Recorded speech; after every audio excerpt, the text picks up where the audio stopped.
Rain poured heavily, drowning the night in shadows and sorrow. A lone figure walked the silent streets, his footsteps light, his heart heavier. Without warning, the sky roared, a flash tore through the clouds, and lightning exploded downward. A blinding bolt struck him, engulfing everything in white light and thunder. His body soared, suspended in the storm's fury, as if fate had reached down to claim him. When the light faded, he lay still amidst shattered ground and silence. Smoke curled around him, but this wasn't the end. It was the turning point. A life dismissed by the world had just been noticed by something far greater. I became a part-time employee for gods. He said quietly. We meet again. In a black suit, he bowed respectfully. Are you the company? I just came to follow up on the online interview invitation. From behind the desk, they sat still, watching him without expression. He smiled awkwardly. Ah, right. It said the interview would be held here at this time, so I. Okay, next question, one man interrupted coldly. Are we dreaming? We must be, for someone like you to enter our company. They slid the resume across the table, barely glancing at it. He laughed, still trying to stay polite. Ah, I get it, you want to work, but even so, isn't this a bit much for a company like ours? A sharp hand slap hit the table. Don't you think you're wasting our time? He sat in silence, a single chair under the spotlight, facing the entire world's judgment. What? He blinked, trying to process the insult hidden beneath their words. He leaned forward nervously, tapping the desk. What I mean is, the interviewer cut him off. You don't even have any talent.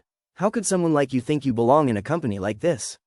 He tried to respond. Didn't your job post say talent didn't matter? They smirked. That's just for legal reasons. The law says we can't discriminate.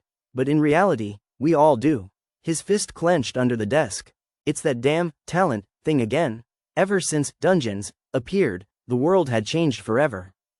Long ago, something called potential began to reveal itself to the world. This unseen force lived inside people, a mysterious trait only a few possessed. Years passed, and that potential came to be known as talent. It determined power, worth, even identity.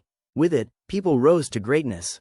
Some said talent was a blessing to humanity, and for a while, he believed it too. Until he realized, he didn't have any. Our company values talent, they said, and you're just not qualified. You could try again, maybe after some certifications, they smirked. He clenched his jaw but said nothing. The truth hurt more than the rejection. A world ruled by talent had no place for him. You do know that the law doesn't allow discrimination against people with no talent, right? He said calmly. Are you saying we violated the law? One interviewer snapped. He sat upright, gaze firm. Then how about you tell me why you crossed my name off the list? We all saw your resume.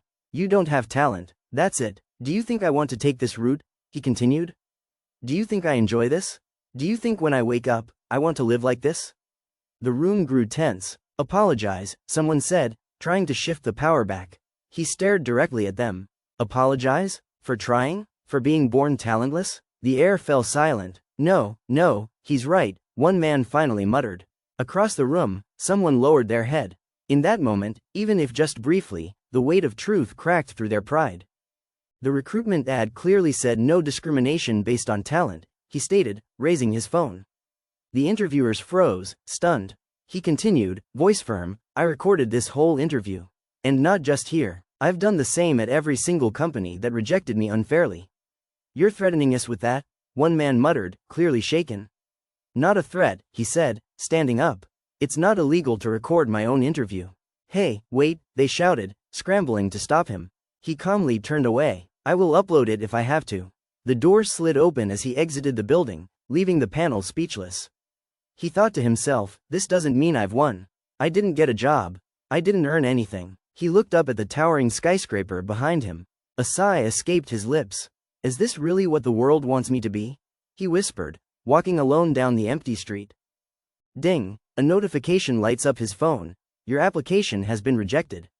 He stares at the screen blankly. Talent is everything, huh?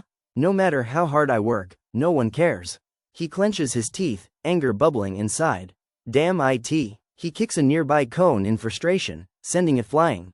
Fucking bastards, he mutters, storming away. From behind, someone yells, hey, you can't do that, come back here. But he ignores them. As he walks off, strangers stare, whispering behind his back. One mutters, "Oh no, he's one of those talentless freaks?" He pauses, glancing back briefly, but says nothing. He exhales slowly. What's wrong with this city? The sky is clear, yet everything feels heavy. The world moves on, uncaring, indifferent. Eventually, he returns to a small building, his home. Alone, unseen, forgotten. He enters silently, with only the creak of a door acknowledging his presence. He stepped into the dim stairwell, dragging his feet up the creaking steps. Inside his small room, he dropped his bag and crouched down in silence. "Ah, they rejected me again," he muttered, voice barely above a whisper. Slamming his phone against the floor, he shouted, "Yes, they rejected me. Again." He held his head in frustration. "I know, Mom. I said I'd get a job, and I tried. Is food really more important than that right now?" His stomach growled, loudly. "Damn it, I can't even afford lunch," he groaned. He buried his face in his hands. "Why am I even trying? Can someone like me even make it? I didn't ask to be born without talent. I'm doing everything I can." He slid down to the floor, exhausted, tears close. "I just want to live like a normal person, even if it's only for a day." "I'm sorry, Mom, I couldn't do it again," he whispered as he walked into the rain. He clutched a small can of coffee, cheap, half-warm, probably expired. "This is it, my final treat before tomorrow." He forced a smile as he took a sip, rain soaking through his clothes. The bitterness wasn't from the coffee. It was from everything. He looked up, raindrops hitting his face like the world itself was spitting on him. Ah, tears mixed with the storm. "Fucking shit," he screamed, throwing the can with all his strength. It clanged against the ground. His voice echoed, "You could at least let me have this. I've worked harder than anyone. I've given everything I have." He stood alone in the middle of the street, fists clenched, face twisted in pain. But the world didn't respond. It just kept raining. "Why do you keep pretending to care?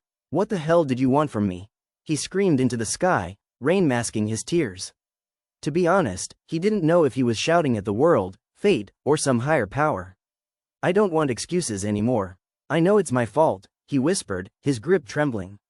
He knew no one was listening. Still, he yelled, "You gave me this life, then punished me for not surviving it." But deep down, he was angry at God. Lightning suddenly ripped across the sky, bright, violent, deafening. What, you fucker?" He stared upward, arms spread wide. "Eat this fucking." His final scream vanished into the storm.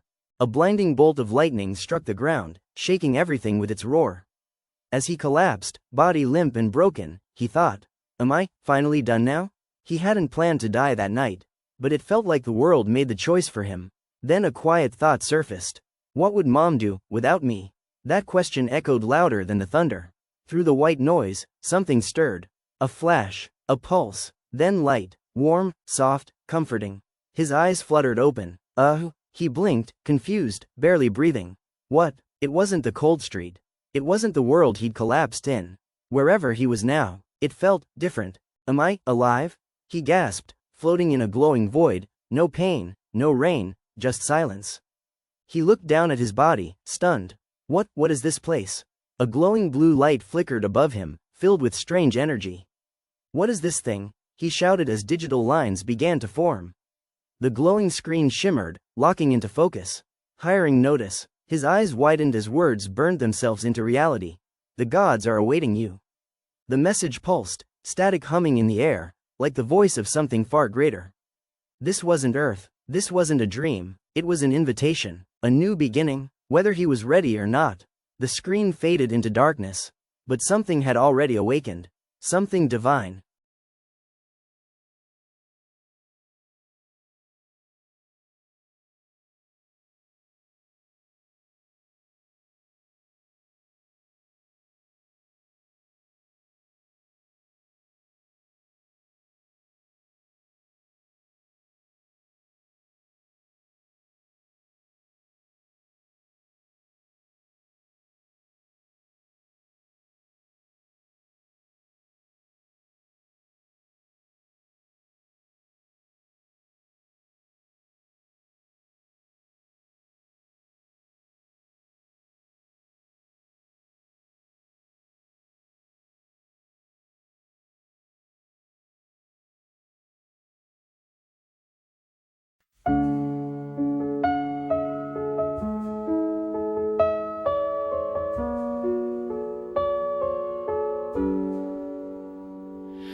noise inside is far too loud, and every thought becomes a heavy cloud. You speak your peace into my fear, and suddenly the way is clear. Your love is steady, calm and true, a quiet strength that carries through. When I don't know where to go, your presence whispers to my soul. Jesus, calm my soul, let your mercy overflow. Take the weight I carry, every burden that I hold. When I lose control and I'm breaking on my own, lay your hands on me. Jesus, calm my soul.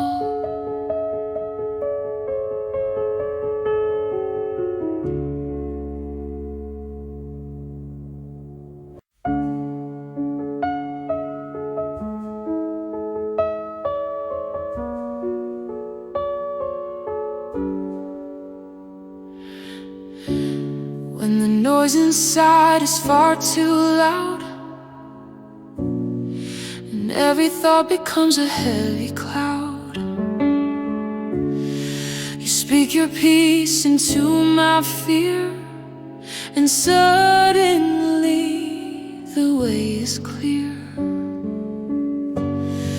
Your love is steady, calm and true, a quiet strength that carries through. When I don't know where to go, your presence whispers to my soul.